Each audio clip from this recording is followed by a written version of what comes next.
Next up, we have Triserv's President Joe Bryant. We'll be discussing how lenders successfully manage appraisal turn times with Thomas Sullivan, who is the market manager with Evolve Bank and Trust. Hello, everyone. Thank you for joining this video today. We really appreciate you being with us. Today, we want to talk about appraisal turn times. And while they are getting better, slightly better every month across the country, we're still seeing delays on appraisals, appraisers not meeting turn times. In an effort to better serve our lender base, what we want to do today is we've asked one of our good friends, customer of ours, Tom Sullivan, better known in the industry as Sully, to join us. Sully runs a very successful branch for Evolve Bank and Trust in Long Island, although they do business all over the country. And while he's running a really large, successful branch, he's also producing about 35 million or more in his own production. Of all the customers we have 334 customers right now. Of all of our customers in all the branches, Sully's branch has the least, basically they have no problems with appraisal turn times. So we have asked him to join us today. And so Sully, I want to turn it over to you and talk about your secret sauce and how you're successful in managing your borrowers and the realtors involved. Well, thanks, Joe. Pleasure to be here. Can't say enough good things about Triserv and the partnership we've had for many years together. The way I look at this as far as why we don't have issues, it kind of goes to how the culture is on my team and the philosophy that I've embedded in all of them in everything we do. And it is a very significant focus on managing expectations and being realistic in them. I'm a big proponent of under-promising and over-delivering. And what we have found with appraisals is we get a lot of requests in that are unreasonable. An agent may commit to something when they're signing the sales agreement. One of the real estate agents, that a turn time that's not realistic, especially in the last 2 years as we've gone through this COVID environment, which has caused delays and other things of that nature for various reasons. So when I see that come in on a contract, or one of my loan officers sees it comes in, we immediately jump into gear to say, wait, this is not realistic. Let's address this up front. You're putting down that you're going to have this appraisal back in 5 days, 6 days. Well, that might be in a normal market, we could do that. But in this environment where there's tremendous volume of record levels going through the entire industry, whatever service we're ordering, be it title, be it appraisals, be it things we ourselves are doing, it's going to take longer. So why don't we set a realistic time frame and let's focus on where's the finish line? You need to close by X date.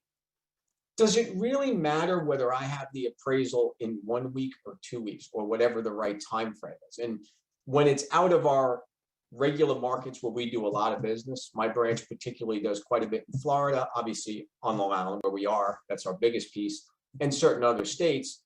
But we get to know those markets and those turn times very well. But if not, I'll contact my Triserv reps and I'll just say, hey, can you check this? Like I had one recently in Vermont. And I, right off the bat, reached out, and Heather told me, it's going to take this long up here in Vermont. This is what we've been seeing. So I could go back and set the expectation bar right at the start. Now, the process is that everything goes simultaneous.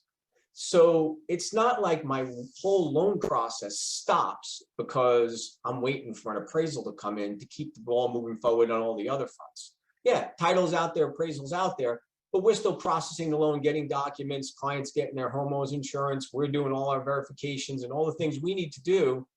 And then the appraisal comes in and it just slides into the package. Now, maybe there's no issue, value's fine. But if there is some sort of an issue, and we've seen Less of it recently because of the price run-ups has now hit the data. But in the initial surge of prices, you could occasionally run into a situation where house was listed for 400,000 and ends up going for 5 or 475. Well, it just went off the charts. And in the beginning of that surge in prices, the data is not there to back it up, which is another thing where we would address with the realtors. And in New York, it's an attorney state, the attorneys up front. Let's wait and see. There could be a problem because the data is not there. How are the parties going to resolve this? You can't just say, I don't like the number. So it's a big focus on managing expectations, setting them the right way, and getting everybody feeling like we're focused and we're doing the best we can in unique circumstances. And by doing that, we keep the communications going. We're in a world where people text stuff, people email, and a lot of times people just don't pick up the phone and talk. And if I call, or one of my loan officers just calls the real estate agent, has a conversation, you can set the tone of that conversation better than you can through just texting them saying, hey, appraisal is going to take 2 weeks. As opposed to, it's going to take this long. I've checked with the appraisal company. They're doing everything they can. But just so you know, it is not going to impede my ability to deliver on the closing date in the timeline you need, because we're doing all this other stuff. It calms people down.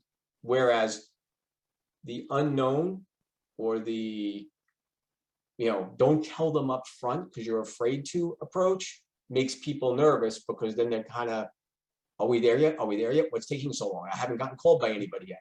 And then it starts to spiral. And if you start addressing that later, it looks like you're being defensive. There's a mantra I made up that I have pounded into my entire crew for 30 years. Most of my team's been with me at Evolve, go back to a prior life together. And I always tell them, it's easier to paint your own picture than unpaint somebody else's. So if you paint the picture up front, we're going to deliver, we're going to make it. Don't get caught up in when this component of the process or that component of the process is finished, because everything else is still moving and I'm on track. Everybody stays calm. Calm people tend to make for a happier transaction and work through any issues that do come up. Well, Sully, you make so many fabulous points, and there toward the end, one that I always like to talk about is try to answer questions before they're asked, because in so doing, you convey more professionalism, you convey a knowledge of of what you're doing, of the industry, et cetera. Now, one other question I like to ask, and recently I wrote an article about 30-day closings are not realistic. Obviously, you get the deal done in some places, sometimes in 30 days. But with the backlog in appraisals, it's been tough to do that. And one thing I find, and I even get calls from realtors screaming at us, what do you mean this, the appraisal is not going to be, well, ma'am, the due date is not till X. And, how long did you write in the contract? 30 days. Do you ever talk to realtors about trying to help them manage the expectations on the closing date?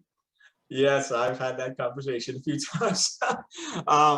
And that's where, when I see the contract come in, my first thing is, if it's not in a footprint where I know what our turn times run consistently, I'll reach out and say, hey, Triserv, give me a timeline. What do you think is realistic to manage on this? And at that point, right up front, I'm getting back to, we had one in Florida about 6 months ago, where the realtors put in that we would be issuing a clear to close and closing in 14 days. Now, I knew we wouldn't even have everything back by then. That was just totally unrealistic. And they put that in the contract, and we just called them on it, and we told the client, and even the client was like, that's crazy. No one's going to do that. And I said, look, even in a normal market, that would be extremely fast. But the realtor in that case was really trying to supplant us with, their mortgage guy. So they were pushing their mortgage guy or mortgage gal to say, oh, you should use my person. And then they put us in an impossible spot. But by addressing it head on, we called their bluff, if you will, and said, this is not even feasible or realistic. So let's talk about setting realistic timeframes up front, so we're not in this tense situation in 2 weeks from now. And ultimately box them in to getting everybody to agree, yes, we need to revise this contract. There's some of the agents are incredibly efficient and knowledgeable, and then there's other ones where sometimes you kind of go, well, how many transactions do you really do a year? Because are you really in touch with this market? And you have to tactfully kind of tell them, like, this is the reality. Exactly. It amazes me, some newer LOs and newer agents that don't seem to spend the time developing a deep knowledge of the market in which they're working. And that includes understanding the appraisal process and the turn times. So I think, summing it all up today, plan, prepare, train. Founder of our company is an ex-Navy SEAL, and plan, prepare, train is what Navy SEALs do 90% of the time. The rest of the time, 10% of the time, they're out protecting the flag. And I think everyone involved in the transaction, especially the LOs and the branch managers, need to plan, prepare, and train not only themselves, but their team to make sure that they understand what's going on. And also, it's okay to say no to a customer. Mm-hmm. It's okay to say no. It's like you did with the 14-day close, Sully. No, we can't do this. It's not realistic.